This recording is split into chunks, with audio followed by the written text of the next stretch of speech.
Let's get close, but not so close. Quarantine. You can share from a distance. Quarantine. No, we want to see each other. You'll have to stay in your quarantine space while we talk.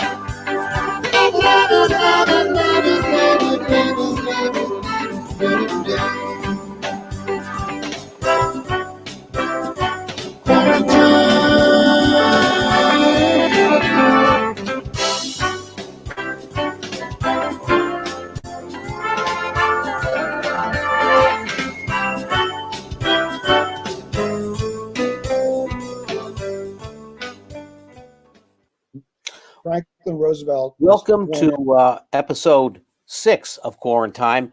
I'm Peter Hirschberg, and it's hard to believe that we started this thing barely 2 weeks ago at the start of this COVID crisis. And our premise has always been that underneath the surface of the national media that's most concerned with the death toll, the fight between the president and the governors, and how to stay safe, there's an enormous amount of innovation going on across the artistic communities, the political communities, the deep science community.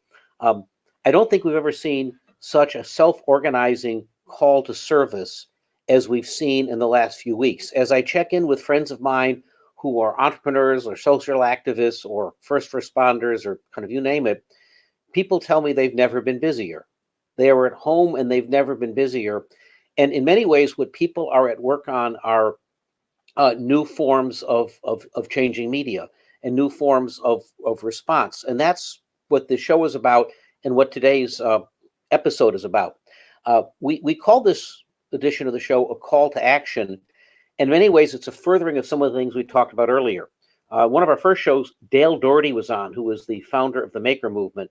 And look, we saw that people were self-organizing to build personal protective gear and supplies, and all these questions came up, how to bottom-up organizations interface with institutions. Well, today we're going to get into that in greater depth with Dale and with Congressman Tim Ryan, who are looking at a national program that perhaps could be on the scale of the kind of stuff that President Roosevelt was known for during the Depression. There were all these agencies that he created. Also joining us today will be Jonathan Alter, who is a presidential historian. You've probably seen him on MSNBC. We want to go back and look at the scale of what America has done in the past and ask, how might we capture that today? We're also going to take a deep look today at how our personal media are responding in this time of social distancing. We all know that we've been on Zoom, but what happens to nightlife? And for that matter, what happens to ceremonies like the Easter parade in New York? Well, joining us a little later today will be costume Jim Glasner. Jim is well known for running an arts collective called Costume Cult, very famous at Burning Man. He also helps organize a lot of the events in New York. And we're going to take behind the scenes look at how New York nightlife, even the dance scene, is adapting to people staying at home, but now with kind of both crazy costumes, new forms of ritual. We'll take a look at how the Easter bonnet parade is happening online. People crafting and people going to this. These new forms of media are a big part of it. And Friday's show is going to take a deep dive into what we call down the wormhole to the multiverse. So many media connecting and colliding to build something very new. But to start off today, I'd like to bring up Dale and Congressman Tim Ryan to talk a little bit about this concept. Hi, everybody. Hi there. Hey, Peter, how you doing? Tim, it's great to see you. Just a few weeks ago, you were running for president, and now you're kind of running to suggest a major national effort that we couldn't have conceived of a while ago.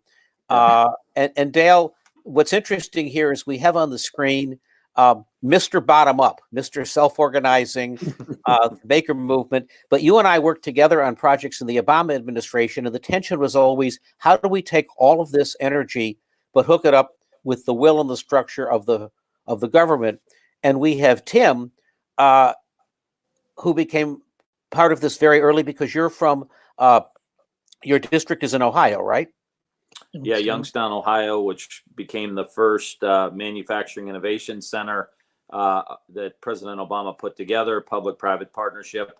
around additive manufacturing. That was the first of many institutes that administration put together, and it was around 3D printing and additive manufacturing. So I learned in 2008, 9, 10 exactly the power of kind of this local organizing, the power of the decentralization of manufacturing. Coming from a town, we used to be the largest steel producer in Youngstown in the world, and the other side of my district is Akron, Ohio, the largest rubber producer. So to see, whether it was polymers or other materials being used to manufacture things in a much, much different way through 3D printing and additive manufacturing blew my mind. But I knew then that was the beginning of a revolution in the country.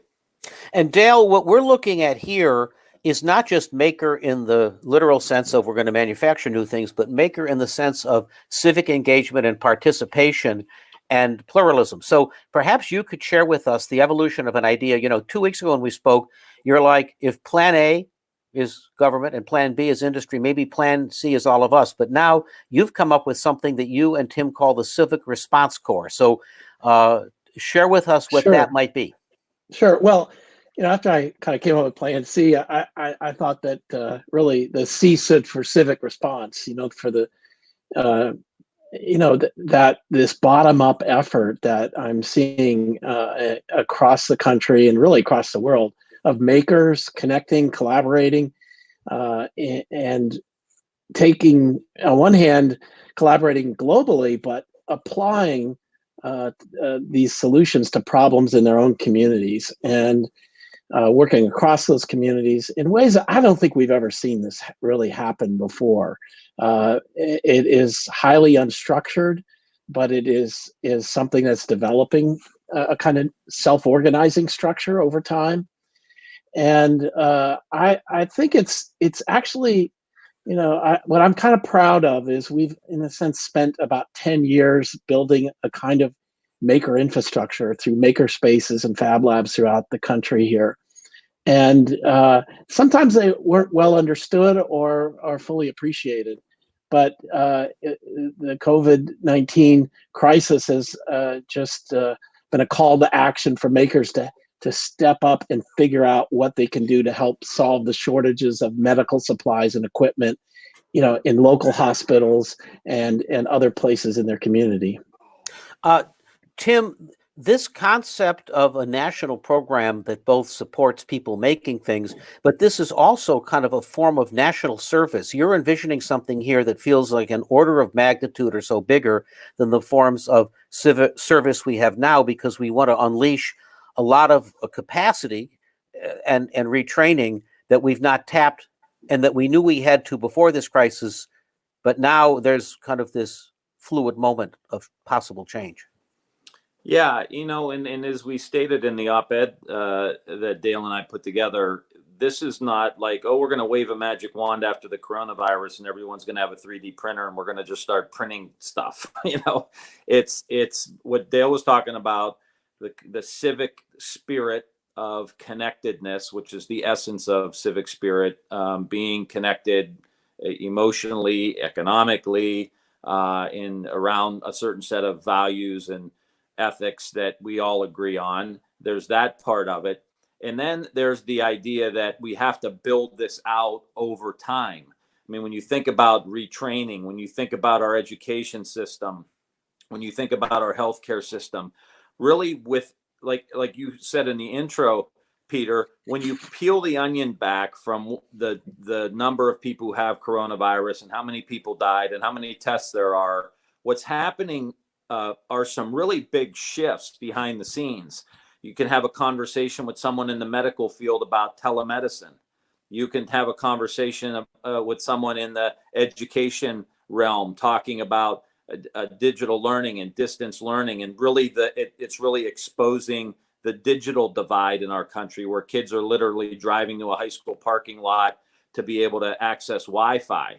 And so what I hope happens here, and what we're trying to kind of push, is that there's going to be this multi-pronged, multi-level effort that's going to be needed for us to basically fertilize all of that energy continue to cultivate that energy that we see springing up. I'll make a mask. I can print 100 of them. I can retool my shop to make X, Y, or Z. We can start sewing gowns somewhere to get the local hospital 50. Take that spirit and start recreating the systems that we're living in around building it out so that all of our citizens can help participate in that. I think that's going to be critical. And again, it's not going to be necessarily top down or bottom up. It's going to have to really be like FDR. It's really a little bit of both. We're going to go to what FDR did in a moment, but I have a question for you. One of the topics we've talked about on this show a lot is the tension between putting all your effort in immediate response and also understanding that things could be very different coming out of it. And in Congress, where you all have just passed some of the largest legislation in history very quickly, are people thinking through what the world looks like after this? Are you all focused just on the present? Does anything come after the crisis and before the election where we think about the future? Yeah, I can certainly speak for the Democratic caucus because I do 2 or 3 calls a day with them. And so, we're crafting these packages. I'll give you a good example. In the money that was given to the airline industry, it wasn't just a handout, it was a loan. And there were other restrictions around making sure CEOs don't get golden parachutes and they don't do stock buybacks, that kind of economic stuff. But there were also requirements that when they start buying new planes, when they start making investments, those investments have to be into the newer technologies, into the green technologies. When you look at what we did to schools, a lot of that was around digital learning, making sure that, and it wasn't nearly enough money, but making sure local school districts could literally buy computers if they needed to make sure that their kids would have the technology that they need. When you look at medicine, what we're doing around reimbursements for telemedicine. So we're trying to really think through in a big way what the world, what society looks like when we come out of here, and how do we start shaping it in a way that is about the future, not doubling down on the past. As we start thinking about the future, let's invoke the past for a moment as inspiration and go back about 80 years to when FDR became president in some of the worst depths of our history. We're going to be joined now by Jonathan Alter, who is an historian who's written extensively about Roosevelt and is an MSNBC contributor. He's not joining us live because, in addition to everything else going on now, this is the festival of Passover. So at this very moment on the East Coast, he is at Seder. But I spoke to him earlier and asked for him to lay out what it was like when President Roosevelt created the Civic Conservation Corps, an inspiration for what we're talking about this hour. So let's take a look at Jonathan. Franklin Roosevelt is sworn in on March 4th, 1933. The country is in the fetal position. We have 20% unemployment, but that actually doesn't include women, so it's actually much higher. But very early, within the month of March, Roosevelt started saying to his advisors, I want 500,000 young people working by summer. And Roosevelt, because he had been an apple farmer in upstate New York, was a big believer in conservation. And he knew that there was a lot of soil erosion, a lot of need for trees and other things, a lot of trails to be cleared. And so he said to Frances Perkins, as Secretary of Labor, the first woman ever in the cabinet, let's start to get this done. And she was very resistant because they could only pay $1 a day and the unions were against this. And Roosevelt said, well, get it done. And he just wouldn't take no for an answer. And then to administer it, he brought in the U.S. Army. So it was organized kind of like an army. They had reveille and taps, and they didn't get 500,000 people working, but they got 250,000 people by summer of 33, only 3 or 4 months after Roosevelt came up with the idea, working, building trails. They eventually built 800 state parks. It was the fastest mobilization in American history. There's never been anything faster since, not World War II, not the Korean War, nothing. 250,000, eventually 3 million men served in the Civilian Conservation Corps in the 9 years of its existence. So the Civilian Conservation Corps, in addition to doing a lot to dent the Depression before it was finally phased out in 1942 when the war started, also was the model for all community and national service projects to come. So even if you're talking about a very decentralized national service program like we're discussing, you need national leadership. And people have fallen out of the habit of understanding the purpose of government. And this is what the CCC showed, that the government can get it done if you have the right leadership. I shouldn't say the government can get it done, but the government can set up the structures to allow for what the late Senator Harris Wofford, who was the first head of AmeriCorps, called splitting the civic atom. This is what you guys are talking about, Peter, splitting the civic atom, unleashing all of this energy that the American people have. But to do that, you need leadership from the federal level, and our muscles are really atrophied. So, Jonathan's point there was we've lost a little bit of the muscle to do that, but this concept of splitting the civic atom, Dale, seems like a kind of a great call to arms here. Yeah, it's I think he articulates something that probably, I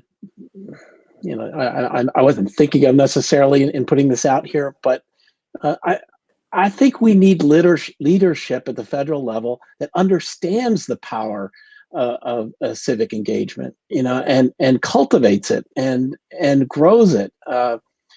And that's where I feel like we're lucky that it's springing up somewhat on its own. But what if we cultivated it? And I think one of the real issues that I think of the CCC that we can learn here is, many of us who are able to participate in this sort of digital economy or use these tools, we've grown up learning them over the last 10 to 20 years. But what about the people that don't really understand how to make a living using these tools or how to be productive in this new environment? They need training. And I think, they're not able to go back to the world they used to live in. And I think my thought is that the government has a real role in speeding the process to move them forward and train them and make them capable, help them become capable of tapping their own energy and spirit. For those of you who are just joining us on Quarantine, we're in conversation with Congressman Tim Ryan and Dale Dougherty, and we're talking about how one might come out of this with a greater sense of national service. And Dale and Tim, there's an inspiring breadth of agenda here, right? There's a digital and new forms of manufacturing agenda. Dale, you've talked about a retraining agenda, kind of reorienting ourselves towards kind of more lifelong learning. And also, especially right now, we have a lot of people who might be at home and are wondering how to help. And if you look at that piece you wrote the other day, there was almost a call to arms of all sorts of ways people can participate. So can you give us a sense for that breadth? And Tim, maybe kind of from a cross-government point of view, what's the bigness or the breadth of, let's say you were president and this was your State of the Union. If you were laying this out, well, you're not, but we do have somebody who's running for president who probably needs some big ideas. How would you inspire us with the breadth of what this might be? Yeah. Well, I kind of, came up with a poster that says, do what you can. And sort of in two ways, meaning there's a lot you can do. And you don't have to know how 3D printers work. I just talked to someone today, said they're working on masks, and a 72-year-old Vietnam vet volunteer walked in and had no idea what 3D printing was, and he was trained in 5 minutes. But we also need people interfacing with the hospitals, understanding the needs of healthcare professionals, and translating that back. Just in the immediate sense here, we need people that are good at community organizing and coordinating and project management. There are groups on Facebook you can join, but often it's kind of, is this happening in your own community? Ask that question, find out who's behind it, and then join them in some way. If they're not, some of these groups have local response guides that you can follow. We're all learning this on the fly. Nobody actually knows how to do this. There are no experts here. And I think that goes back to the atrophy point that Jonathan Alter meant, is to some degree, this infrastructure is being invented on the fly out of the good hearts and minds of people that are trying to solve the problems that face us today. Tim, we have in the United States the enabling legislation for AmeriCorps, and AmeriCorps is kind of our domestic service mechanism, and it's kind of grown, but it hasn't exactly had huge Republican support. But talk to us a little bit about like the federal infrastructure you imagine, or what it would take to, as Jonathan points out, the scaffolding we'd need to grow something like this. Well, I think a lot of this is going to start from our traditional institutions like our schools, and beginning to teach this in our schools. And how do we build out some of the things Dale mentioned earlier, the maker spaces, the tech shops, those kind of things. And then how do you weave those into what we already have? So you have veterans coming back. How do veterans benefits pay for memberships to tech shop? How does someone who's on unemployment get a free membership to tech shop? How does the Department of Labor, within all of their billions of dollars they spend on retraining, help push people into these, instead of having to go to work, maybe if you're on unemployment or you're, collecting a government check or something, maybe part of what you have to do is go learn these new skills that are actually going to move you forward more so than actually getting a job at a fast food restaurant. I mean, we've got to reimagine the way we think about these things. And here's the kicker. This is going to be very ironic because we're talking very, very big here. We're talking in, how we want to make the kind of structural changes. But this is going to happen in local communities. So it's going to be very decentralized. So yeah, you may be connecting with people who aren't in your neighborhood, but at the same time, you may be addressing some kind of local problem. And so you're seeing that emerge in the crisis now. People are worried about their local hospital. They're worried about their local grocery store. They're worried about their friends who are nurses and working there. I think we're going to come out of this with a real sense of local community, which is following in with the local food movement, which is following in with the decentralization around the maker movement and Etsy. And so I think the last piece of this is going to be the public infrastructure that we talked about around training, but also around our downtowns, our neighborhoods, walkable communities, bike trails, river walk. I've seen more people walking around my neighborhood in the last couple of weeks than I saw in the last 6 years that we lived here, because people are now saying, oh, this is nice to go out for a walk. This is nice to go to the park. Evidently, the rivers are clean in Venice for the first time in many people's lifetimes. So I say that in the context of people are seeing a little bit of a different life here, a little bit of a slower life where we've got to build out the theater in the downtown. We've got to build out the public parks. We've got to build out the public swimming pools, because I think that, local agriculture, regenerative agriculture, I think all of this is going to move out of what's happened to the United States. So you've got the infrastructure around training, but I think we also got to have that quality of life stuff and this huge movement around regenerative agriculture, food, urban ag, and all of the benefits that come from that. You make a very important point here, which is, so much of our economic growth has come from a few core cities, right? The coastal cities. and you represent districts that have been hard hit, both because people are moving to cities and the stuff that goes away is manufacturing. One thing we've learned in this crisis, a lot of companies have learned, is actually everyone doesn't have to be in the same city in the same room to get stuff done, which could create a big opportunity. One of America's great resources is she has a lot of downtowns and a lot of really formally great cities that are trying to come back. So, done right, this creates opportunity. Well, you gotta wire, you gotta wire the towns, right? You've got to make sure that there's broadband and access. You got to make sure that the kids have a good school to go to, and you got to have that public infrastructure. And I think a lot of people, we did a whole comeback cities tour that you know about, where Congressman Ro Khanna and I put a busload, we've done 3 or 4 of these busloads of venture capitalists and brought them to Youngstown and Akron and Flint and Columbia, South Carolina, and Detroit and South Bend, and said, hey, there's ideas here, there's talent here. And when they came, I mean, many of them never saw a steel mill in their life, which was great, but they saw talent, they saw opportunity. And so if we can, and that's kind of where maybe the Department of Commerce has to think about things differently. How do we break down these barriers between the venture capital community and the ideas that come out of the old Rust Belt, Steel Belt, Rubber Belt, and how do we get those cultures knitted together so that it's not all government, it's going to do X, Y, or Z. You get the power of the free market, you get the power of investments. But if the public infrastructure is not there around education, broadband, worker training, research, those kinds of things, the private sector is never going to, quality of life for people who actually want to live in downtown Youngstown, Ohio, without the investments needed to be made in a city like that.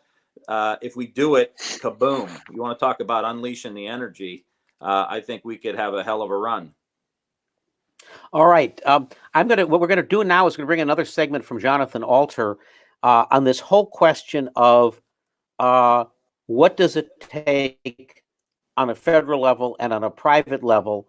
And, I talked to Jonathan for like a half an hour. So here's another clip and we can put the rest of it up. But Omid, let's listen to Jonathan. I think he's talking to you, Tim, about the national agenda and the Democrat agenda. Go ahead. Let's look at that.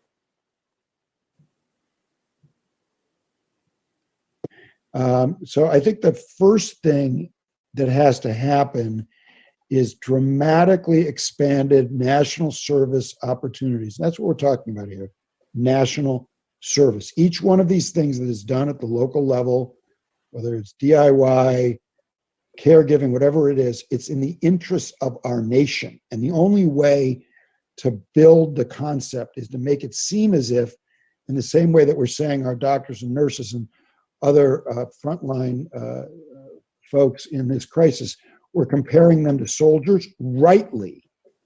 And that's what was done with the CCC. They were it was a quasi-military thing when they were planting those trees.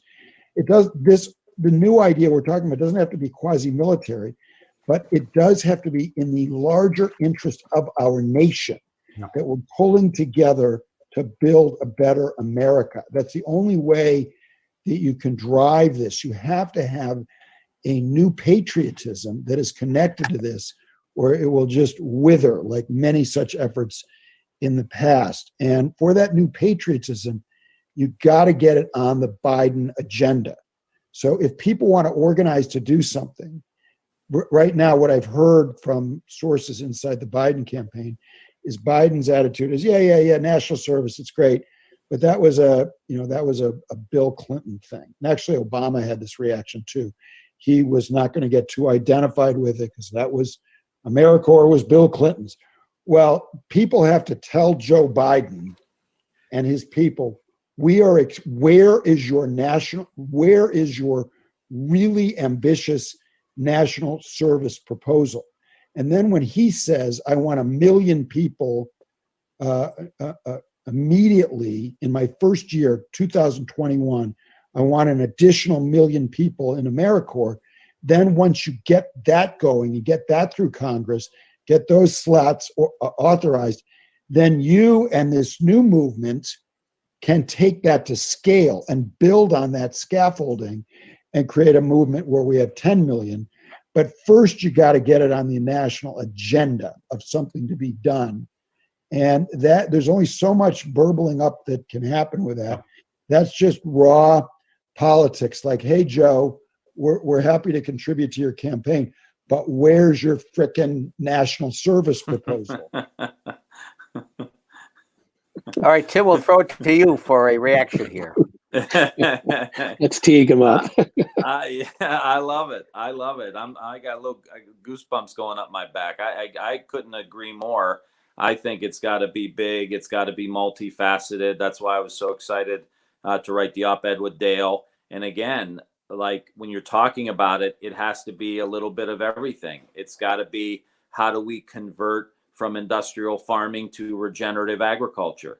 How do we convert from industrial style manufacturing to 3D printing? How do we teach people how to start little businesses out of these initiatives? How do we transform healthcare? Right down the line. I mean, social and emotional learning in the schools, like actually understanding that kids' emotional state affect their brain, because we have 20 years of science telling us that. And how do we get people to go and volunteer? Health and wellness. I mean, it's across the board. I mean, this got to be 1960. This got to be Vista, and it's got to be Peace Corps and AmeriCorps and all of this, all rolled into one around a very, very big vision that is cultural in its essence, but it also has huge economic impacts. And I will tell you that, when you look at what happened, over the last 30 or 40 years, and I think this is the big tragedy that's reflected in the public health issues, the complete dismantling and denigration of government, that it can't do anything right, and that it never could. And look, we're going back to Roosevelt saying, no, this could happen. No, we did go to the moon. No, it does work when you have the right leadership and a very big vision and a lot of juice to energizing people. And it's all laying out there. I love the idea of splitting the civic atom, because I think that's true. I think it's all laying right out there.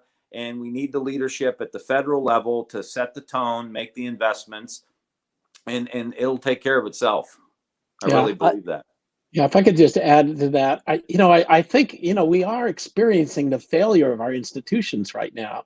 But I think we can't conclude from that we should give up on those institutions. They really need to be reinvigorated. And my idea is, it's like our education system. I mean, it has its problems and everything else, but we can't abandon it, and say we have something, that's going to work. But we have to take this passion and spirit, and I think when we think of, it's not just the system, it's not just the government, it's all of us, and all of that energy has to be connected into kind of re-envisioning what these institutions are and what they can be. That we need this mixture of, really government, industry, and citizens really working together. We don't have that today. We don't have that. I agree with Dale. I mean, there was a great word that Bobby Kennedy used a lot, and it was imagination. Yeah. He would say, we have the imagination to be able to solve these problems. When he was senator, he was up in a tough neighborhood that he was trying to get fixed up, and he was trying to get the government to do stuff. And he started saying, we need the private sector here. We need private sector investment. Now, as a liberal Democrat in late 1960s, talking about the power of business and the free market and investment, that was the beginning of, okay, let's talk about the public-private partnerships here. And so imagination is going to be the operative word for 2021. Dale, exactly to that point, one of the things that we have now that we didn't have in 1960 or 1933 is everyone is now organized in networks, and networks of communities, whether it's the Maker community, the Aspen community, the Burning Man community, the local church organization, but all of these things are networked and they're in global communications and they can share. And so I think one of the questions is, certainly for people who are listening, but in general, people probably want to know desperately, how do we contribute, right? How do we self-organize and both support this, both to show political will and to get it started? And so, for example, Barry Through, who is with Gray Area, points out that here's a foundation with several medical projects doing open source medical hardware, and here's another organization he's working with that produces needed medical equipment. What's the principle for a number of these smaller nonprofit efforts to come together where the sum of the parts is much greater than small parts, but it helps to fulfill this? I'm not quite sure, the answer. I mean, right now I've been trying to keep up with what's going on in some of the different groups, and there's they're a lot to keep up with proliferating right now, isn't there? Absolutely. And I think we just have to watch it. And I don't necessarily know, but there's parallel efforts, there are duplicate efforts. There's some people ahead and some people behind. I think just within the maker world, there's people jumping in and doing designs, and at some point, like now, we don't need so many designs. We need people in production mode and producing things that can be distributed and get into hospitals. So, the needs kind of change pretty quickly, and we're kind of figuring out face shields and masks, and there's other things to figure out as well. But let me just give you a bit of a story, just how, I just published this today, on a group called Maker Mask out of Seattle. I'll just give you something specific. A Seattle hospital called a makerspace, asked if there was anybody working on personal protective equipment, and they said no, but I'm interested. And one of them, a young man, Rory Larson, spent the night designing something for a 3D printer, a respirator mask, and began printing it the next day, showed it to his father, and they all sort of mounted a fairly big effort. And by the time I talked to them, they'd set up a production facility with about 11 or 15 printers in an Episcopal church in Seattle. And they had college students that returned home coming in as interns to run the 3D printers. And I asked him, where'd you get the 3D printers? And he said, the local schools had maker spaces and they were closed. So we got them to give us their 3D printers. And, that kind of effort is just amazing to me. Both that we had the maker spaces in schools that had the 3D printers in them, and then they were somehow, through the network of people they knew, able to get them and begin making these respirator masks. So, this is being replicated in lots of different communities across the country, figuring out how to get things done, having volunteers. And that's what I really like, understanding this as service and almost a sense of duty here that is really kind of remarkable. We haven't seen for a while. People feel an obligation to give something, to do something to help out here, not just to be good, but a sense of duty, almost from a moral sense of I need to help other people. I need to help, particularly my own community. By the way, Tim, to your imagination point earlier, the Civilian Conservation Corps in the United States, which FDR did aim at a number of things, including planting trees, planted 1 billion trees in the United States in the 1930s. Today, there's this global initiative to make 8 billion trees because that would be great for climate change. So it's interesting to point out that 80 years ago, President Roosevelt got us to knock off more than 10% of that global goal. And it points out what can be done when there's a form of national purpose here. So I thought I'd just throw that out, right? This starts to get into Green New Deal and some of these ideas around climate change and this stuff. But it does point out this is a moment to organize and coordinate people who are yearning to help. Yeah. Yeah, and coordinating it around issues that are not polarizing, like planting a freaking tree, man. Like who's going to argue with that? And to talk about, dealing with climate change, dealing with erosion, conversations in agriculture that are very unifying with Democrats, Republicans, libertarian farmers around the soil health. Everybody's concerned about the soil health. So instead of have a big fight about something, let's organize ourselves around these ideas that are unifying. We talk about, the maker manufacturing. I talked a lot about when I ran for president, a chief manufacturing officer, because manufacturing is a pretty unifying theme. I don't think there's anybody that doesn't think we should be making more stuff here in the United States. And it turns out when it's about gloves, masks, respirators, ventilators, all of a sudden, we want to be making these things. That's a non-polarizing aspiration. Same with social and emotional learning in schools. It has the support of the Brookings Institution and a right-wing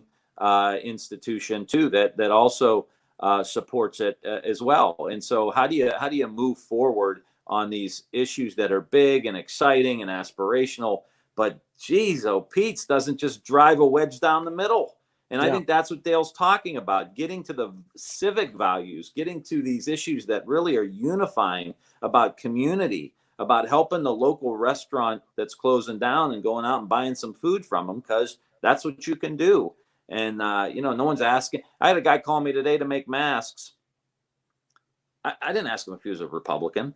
I didn't ask him if he was a Democrat. So I'm hoping that this whole pandemic helps us break through some of that. But the future aspiration, imagination's got to be issues like service that hopefully aren't that controversial. And the things you've talked about, which is a bigger focus on localism. The right for years has had its view of federalism was less big federal stuff. So a little bit of what we're talking about here is a federal scaffolding for enormous local action and local expression, right? This is always the tension in the U.S. So there's some way of navigating this where it doesn't look like populism or just old-fashioned socialism, but something new. Yeah, I mean, that's what I said early on. This is ironic. This is kind of this is going to be a little bit different, but underneath it could be very, very unifying. And again, the federal investments, empowering the locals and lighten them up. I think that's the recipe for success. Yeah, I think this is really coming down to the value of human capital, that we really have to, as a country, we talk about artificial intelligence, and I kind of been asking well, where is it right now? How is that helping us? Well, there's a few charts and a few things, and they don't have very good data, so they can't really, crunch it with computers. But it's the doctors and nurses, it's the makers, it's the people that are figuring out how to use their brains and their bodies and their muscle to make something happen. And I think that has to be something we just value, from top to bottom in our culture and in the United States. I want to thank you guys a whole lot. This is both inspiring and the start of something. And, in this show, we aspire to both connect up and be a voice, but also be a place for movements to happen. And so we both want to continue this and use the fact that we have a conversation here and connections to link people up and continue this. So this is the opening salvo. Last week we got on the table that people were organizing, and now we have a big idea that can be animated. Tim, you heard what Jonathan said. If Joe Biden wants to merge with a big idea, this is probably the big idea, and this is a big idea that it would. Well, I can think of one person in national politics who might be against the idea of empowering lots of people to bring about change, but we're just not going to bring that up right now. Who could that possibly be? That's right. All right. Thanks, Thank guys. you.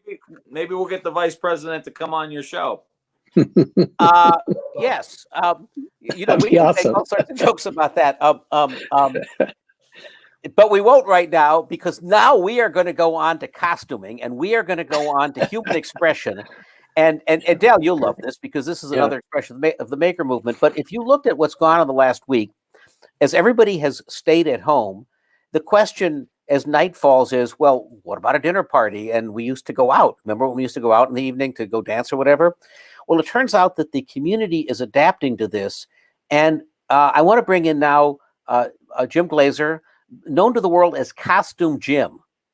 Hi, Jim. Hey, Peter, how are you? Did we spell your name right there?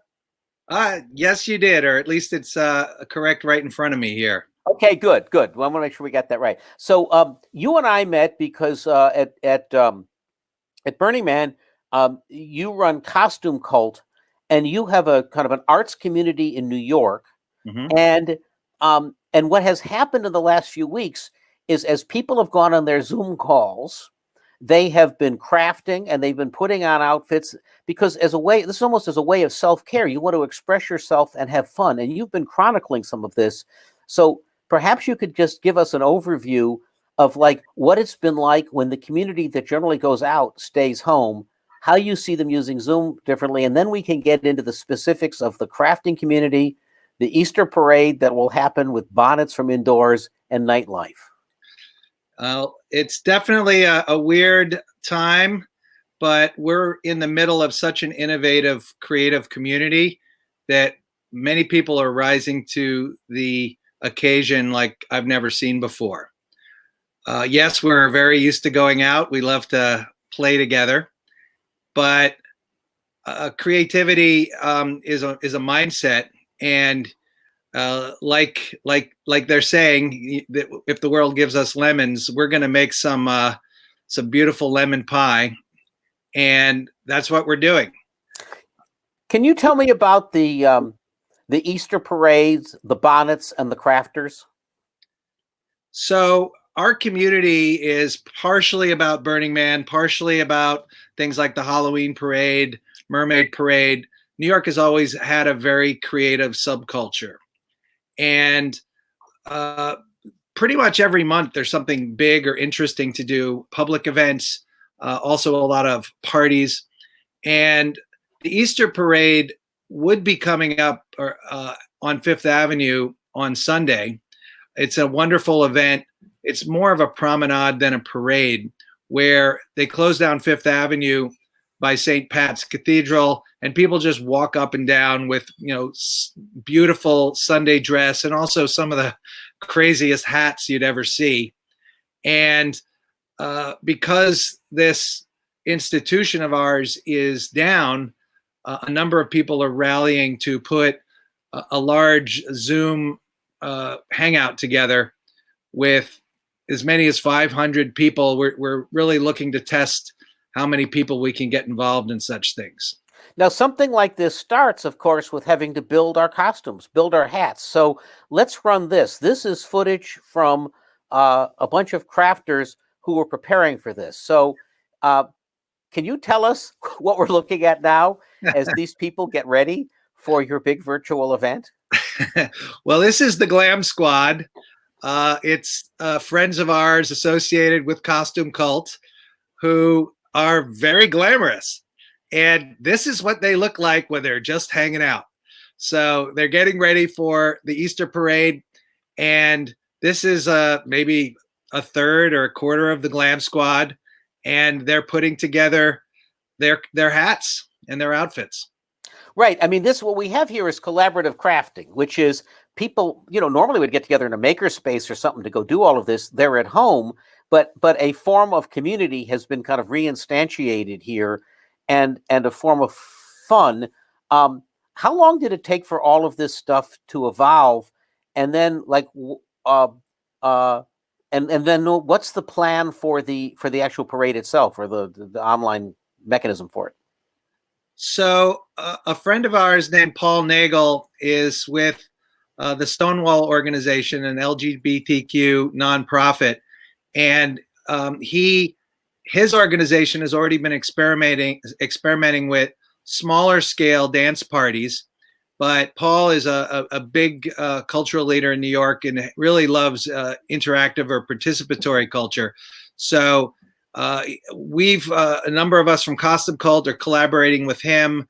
And we're really, because we have such a large community, we've been crowdsourcing some of the best technologists that we have to really look at things like, obviously, Zoom, but there's also the more broadcast oriented platforms like Twitch, Mixler, and quite frankly, very interested in hearing from anybody watching this if there are better technologies, because not everything is perfect as of yet. By the way, let's just put this up. This is from Easter parade happening online this year. What was this in? What publication was this? That was Time Out New York. We're going to go to we're going to talk about dance parties in a moment. I should use this moment, as you know, Friday's show, which we're going to call COVID Crisis Through the Wormhole to the Multiverse, is all about the technologies that are coming together for this. We've seen massive multiplayer game technology. So the kind of technologies you see in World of Warcraft, where you can create islands and virtual worlds. The gamers are very natural in this environment, but that is now moving from kind of gaming community into a mainstream mechanism. How do we do festivals with it? We've seen the AI text chat community, so Dungeons and Dragons style games in AI with people playing with those. And we're actually going to take a view on Friday.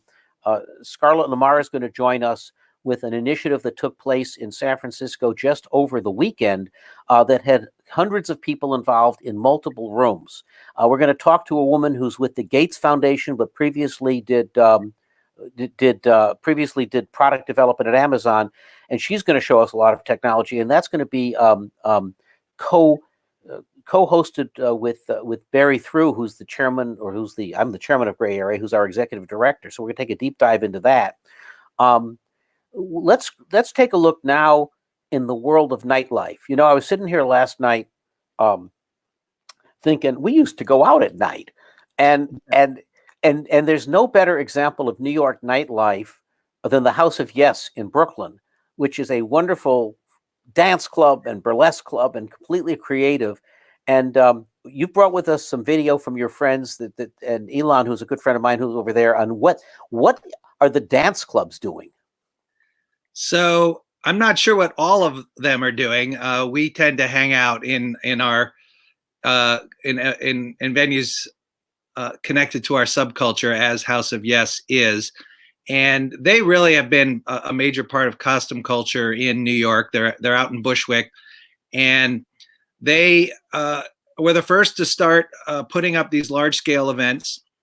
And it was interesting because that more people than you could put on Zoom were interested. So you needed to have a DJ mix on something that was better for sound. And also that's where we urge people to go who are not going to have their camera on. And then in the Zoom feed, you wanted people that would be part of the entertainment. So it looks like a sort of a 10X Hollywood Squares with all sorts of crazy creative people dancing in semi-unison. And it really is a sight. Okay, now at this point, we should point out, describing it is a little bit like me trying to describe a Matisse. So Omid, maybe you could bring up this footage from the House of Yes. And this begins with the organizers telling people that the party's about to begin. And so go get a drink because things are getting underway. Okay, now what? And then once we get underway, we come to this really wonderful thing where in our next scene here, if you notice up top, you can see various people who are like they're raising the drink and they're partying there. But now pretty soon, okay, now here's the go, right? Okay, you raised your drink, but and this is this interesting kind of, like in a real club, you would never say everybody start drinking now, but we're all we're figuring out this new medium. And now we're going to go to this wonderful scene of kind of everybody all at once. Oh, by the way, we have to understand. Look at the face mask. What's the face mask? What's the PPE made of there, Jim? So this is Jackie and David Kiss from House of Yes, and Jackie is a great artist who merged a disco ball with a medical face mask, as you would. Now, what we're looking at right now is, first of all, the music there is great. And what you saw was this in Zoom, you saw the shot of everybody, but now we're zooming in on, and this is great. So we have one woman on our left who is kind of doing a like fire dance stuff, but fortunately without fire.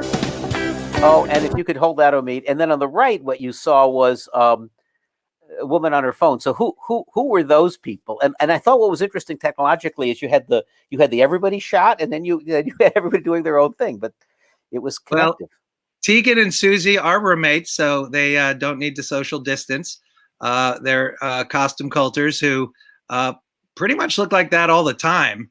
So There's nothing radically different, but except that they're in their apartment trying to make the best of it. And Tegan is learning poi spinning, so that's what she was doing there. Hopefully, not breaking too many things.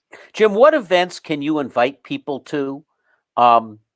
That people listening now can join. I mean, there's just a slew of these things, but like I'm in San Francisco, so I'm a little more plugged into what my friends are doing here. What should we know about?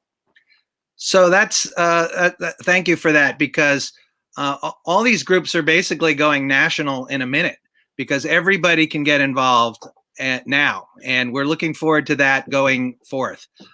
Even after the crisis is over, we expect to be social casting a lot of these things. So Costume Cult is putting on its annual spring bacchanal called The Horned Ball on April 18th. We are very theme oriented, and of course this year's theme is Apocalypso, sort of a Mad Max theme. We're really not going plague theme because we're still doing the escapism. So on costumecult.com, spelled with K's, Costume Cult, you can get a link to the Hornball on April 18th. And then we'll have another blacklight-oriented party. We're thinking Blacklight Puppet Theater on May 30th, the Black and Light Ball. But that's just us. House of Yes is having a weekly Saturday night event. I know the Get Down has been getting down fairly regularly. Paul Nagel's group, Stonewall, the group that's putting on the Easter Parade, is doing regular events, and it really is popping. And once again, for the more technology-oriented people that we are very interested in better solutions to engage a wider audience of people that want to get involved. We are participatory culture advocates, and helping people live more creative lives is what we do. Tomorrow's a Prepare for a Friday show. I'm literally looking at a bunch of both tech plans and how people have been using these things. That's what's going on this week. Listen, I want to bring in Mohib right now. Mohib and I met, we met online a couple of weeks ago, and you created the quarantine streams page. And so you have been kind of like DJing and looking at lots and lots of streams that are going on. So what's the report from what you've seen as your community's grown? Yeah, so we're seeing a lot of things growing. A lot of people doing like walkthroughs on here's how to make masks. That's become quite popular. Since a good portion of the group is drawn from my community out here, it's a lot of costumers and creatives and people in the burner community. So you've got musicians doing live streams every night. Somebody's DJing something. There's a group out here doing a quarantine hotline every night, so people can call in and have a conversation just with people out there on all sorts of different topics. There's nightly stand-up, comedy stand-ups. There's people using Kahoot, which was normally used for, I guess, in classrooms to do interactive quizzes. People are using that to do trivia nights. There's just everything that, the kind of events that you might actually have been hesitant about going to when your friend would invite you out and you're like, oh, I can't make it out. Everybody's craving that kind of stuff now. Yeah. They want trivia. They want history nights. They want all that good stuff. And this past Saturday, we had the Arizona Pride Festival. So that went virtual for a good portion of events. So there was something like 50 virtual events in one day. Even one of my good friends, Marshall Shore, did a segment on the history of the LGBT community here in Arizona. So it's a conversation I've had with a lot of folks regarding this has actually opened up opportunities for people who, like for a lot of us, we've lost this going outside, being around others. But for some, it's actually brought us to them. There's folks I've spoken to who haven't left their house in 2 years because of a disability, and now they get to participate in bar trivia night and karaoke. Hey, Dale, I see, Dale, you're still with us. And what you've just been listening to here is a manifestation of maker culture that has been in real time evolving and manifesting itself and playing. So I just thought I'd bring you back in, since we've shared with you. It wasn't the original topic you came in for, but I'd love to get your thoughts on this and what you're seeing here on the whimsy side as well. Well, this is the interesting thing that I think people don't understand sometimes is when people play together, they can also work together, and vice versa, right? And so sometimes people look at maker stuff and say, oh, they're just playing around, they're not doing anything important. And then you need masks, and you need people that make costumes to make masks. It's just like it goes around and around. But it's one of the things I think is really interesting here, and listening to Jim in particular, is I think I'd almost posit that someone should have a rule, but our online networks are only as valuable as when they're reinforced by actually physical networks of people, right? When people really know each other, the online network becomes pretty powerful because they can connect like that. It's when they don't know each other, it's very hard to establish that trust and fluidity and flexibility that you have in relationships, in groups that you spend time with and you play with and you work. So again, there's a engineering side of the world. Someone we're problem solving. There's art and expressive side. And I always thought Maker is trying to join these two things because they're actually they flip around, and there are different poles that can and they're also sort of different but very well connected areas of our mind. Well, if I could jump in quickly, Dale, the online offline crossover is very important. But as we remake mankind now, we are developing relationships naturally. We may see each other at some place like Burning Man, or I was just at a steampunk festival in Tucson, and they're my friends now. And this medium, this person is in your living room. So absolutely, let's do it. No, I know. I think I think you're right. I mean, this is part of where we have to know, but to some degree, online has not. We've also seen it sort of degrade in levels of trust, and I think in some ways it's sort of like small groups of meetings are still kind of what drives us, whether that's digital or it's not broadcasting to millions, it's actually connecting to in rather small groups, and that's probably true online or offline. I think this is also how this medium is evolving, and how people are, like in that crafting thing, we didn't play the audio of it, but it would have been pretty crazy to have 40 crafters all talking at once. So there's a lot of, I want to bring in, before we go, I want to bring in Anna Fedorova, who is in the, I don't know if you're in LA or Palm Springs right now, but Anna has been monitoring a lot of the chat and the communication. So maybe you can share with us a little bit of what our community is having to say tonight, and both for the first and the second half of the show. Of course. Hi, everyone. Thank you for your participation. This has been such a wonderful show. I'm personally loving to watch it as, part of the team, but definitely it's just amazing content. We have a question from Mia Shaw, a couple actually. They're really amazing and very related to this mixture of online and offline worlds. How do you think that, and actually, it also really nicely relates to kind of how like now and in the future will bridge with like the mixture of new and old systems in general, right? Like when we're creating a new reality post-COVID, and who will determine that, and how will that mixture be determined, right? Both in terms of systems change and nightlife change, and like the way that we decide to use the tools that we currently have. So I'd love to ask both questions to the respective speakers, Dale and Tim, Ryan. Well, I think Tim's left us, but we have Dale speaking for the first half of the show, and then we can have Jim. And then, the question on the screen is the great one. I'm also very, very curious about this very question. Well, I don't know that I have an answer to this. I just find we're experimenting in trying to figure this out. That's kind of one of the things that I want to talk about a little bit on the CCC stuff is, well, there's a military organization and we understand kind of how that works, but in practice, the military is both sort of very highly centralized and highly decentralized. So, maybe there's some things to learn from that. But how do you coordinate self-organizing groups? How do you not take the power away from them, but enable them? And what does the mixture look like for that? Because you don't want to try to control people, but they also do need resources. You see them needing funding, or they're needing some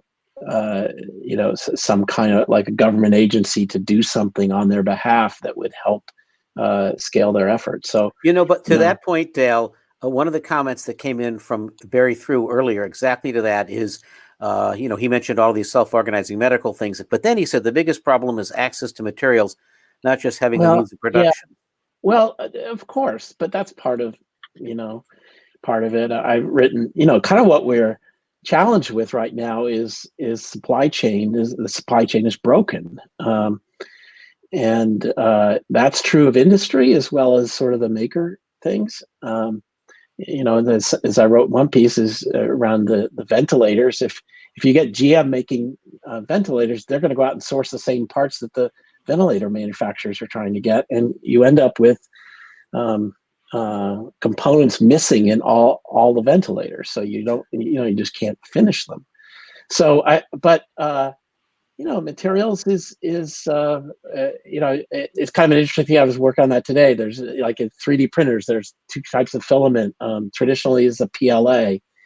It's actually not very good to be using that for sterile environments like hospitals for sanitizing. But there's a PET G filament that is better to use, and a group out of Columbus, Ohio makes that filament, and they're trying to provide those materials to makers to make more face shields and other things like that. So, Mohib, you had a comment here.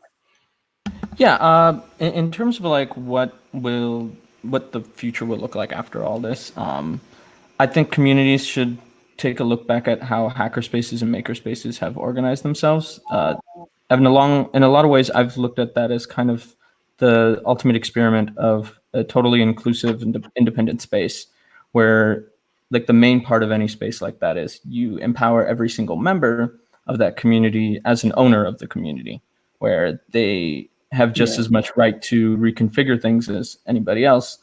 And then you have this community where you work towards sharing your passions and interests and what your capabilities are with each other, and then draw on each other for help. Just as we've seen with the whole open source movement towards providing medical supplies, even in our local groups and globally, it's been a matter of you find out who locally has what resources, materials, and then work together. Seeing the evolution of manufacturing, like picking a design, approving a design, finding supplies, manufacturing, then distributing it, creating a whole distribution network within a week has been like mind-boggling. And that works, and where you have this communal system where you draw on everybody's talents, and not like when I started putting together our local group, I kept adding people who were just creatives, like whether or not they knew anything about manufacturing medical. I'm like, you probably have some piece of this that's needed, and everybody has a part to play. They just don't know until you empower them to do so.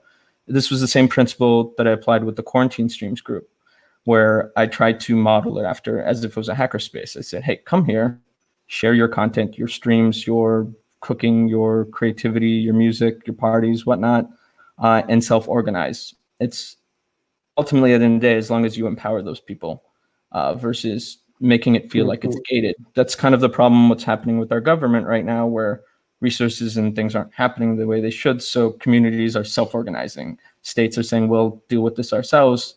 And I think that self-reliance is the way forward. It's distributed self-reliance. I mean, part of what we're pointing out here is what we've all been doing for years has been in rehearsal for this moment, whether it's Burning Man or Costume Cult or maker spaces, right? We've all been teaching ourselves a behavior that is particularly valuable now, and now we're trying to figure out how to hook it up and scale it. Jim, I know you had some thoughts about this because that's what your world is about. Absolutely. I mean, really the high art form of our type of community building, all volunteer, conscious, creative community building is how to bring people in, get them engaged, and then continue bringing new people in as people cycle off to other parts of their life. So it's interesting because, decentralized community building has some corollaries, for example, with the thinking behind blockchain technology. Yeah. It's not about, top down or, telling everybody what to do. It's about inspiring them with ideas, getting them together for a few big events, but then really trying to seed people that self-organize around smaller things. And I am very bullish on where our world is going, especially now, because we are getting this jump start in a way that we can engage people who really think like us internationally. So, I mean, it's obviously it's a terrible time, but this is one good thing that I think is going to be hastened, is these global connections around people that have the same interests. And speaking as a leader, I'm looking for other leaders and other people who want to get into this web of activity, because this is how we grow. Jim, I've got a final question for you.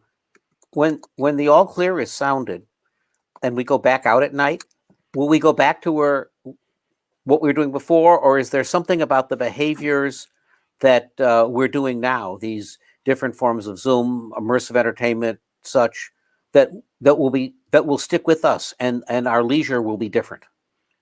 Well, if there is an all clear, I think it's going to be a gradual all clear. But if there is an all clear, man, I think we'd come together for some big fun. But I also do think that this technology and better technologies are here to stay.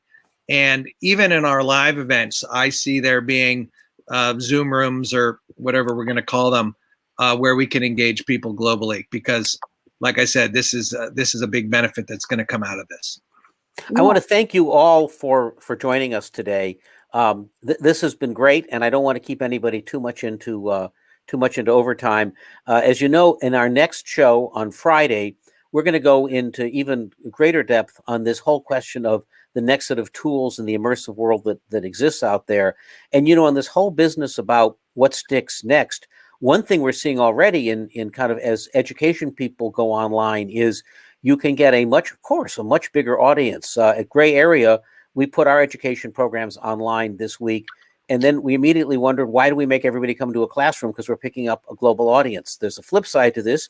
The students at Columbia University today kind of went on strike saying, why do we have to pay so much money when we're sitting at home having online classes? Maybe you're there goes Dale. Did we get We should do an education themed show. Absolutely. We're gonna go. I'll write my piece and then we'll do it. Okay, well, listen. Thanks, everybody. I want to just talk a little bit about the next show that we're going to do. The next one is going to be on Friday. We're going to kind of go in depth on this whole question of the immersive world and the multiverse and tools and technologies. Mickey McManus is usually my co-host here. Mickey is not joining us this week, unfortunately, because his father passed away. And his father actually passed away of COVID. His father was not well, and then went to the hospital, and then there was COVID, which was actually the second person who I knew this week who succumbed. Another friend of mine passed away, and within hours, we had an online funeral on Zoom. Talk about a new form of media. It's something I learned about, and I think that a week from now, we're going to be doing a show around Easter on, in fact, preparing for grief and spirituality. But one of the things I realized, you have one of these online funerals, you don't go to it, it comes to you.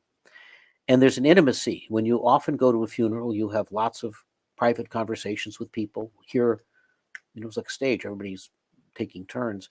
But then there was the intimacy. On Zoom, you're staring at everybody's face and you can see all of this. There's something that's intensely personal about this form of media that we're immersing ourselves in. And that's something we're going to learn about a great deal more kind of in the next one. And then we're going to spend some time next week on the spirituality side of things and the supply chain, but really on an ongoing basis on our probing of what we're building, where this leads, how we can bring a new set of values to all of it. So I want to thank Anna and Mohib.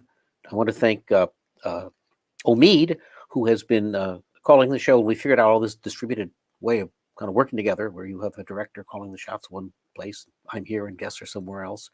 I want to thank Congressman Ryan and to Dale for these big ideas, and I hope Joe Biden picks them up, or anybody really. Jim, thank you so much for your contributions. This is just the beginning of this very big idea that play is something that brings us together. And we'll be spending some time with Jen Sander, who has done a great deal of innovation work with Burning Man and has kind of been a deep student of all of this. So we have a lot of guides into things as we go into the future, into, I guess, our 4th week of this. Thank you so much. Our website is quarantine.today. We're also on Facebook, Twitch, and LinkedIn. And thank you, and we'll see you in a couple of days.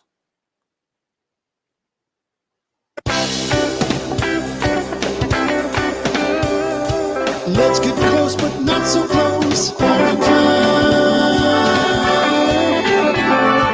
You can share from a distance. Quarantine. You know we want to see each other. You'll have to stay in your quarantine space while we talk.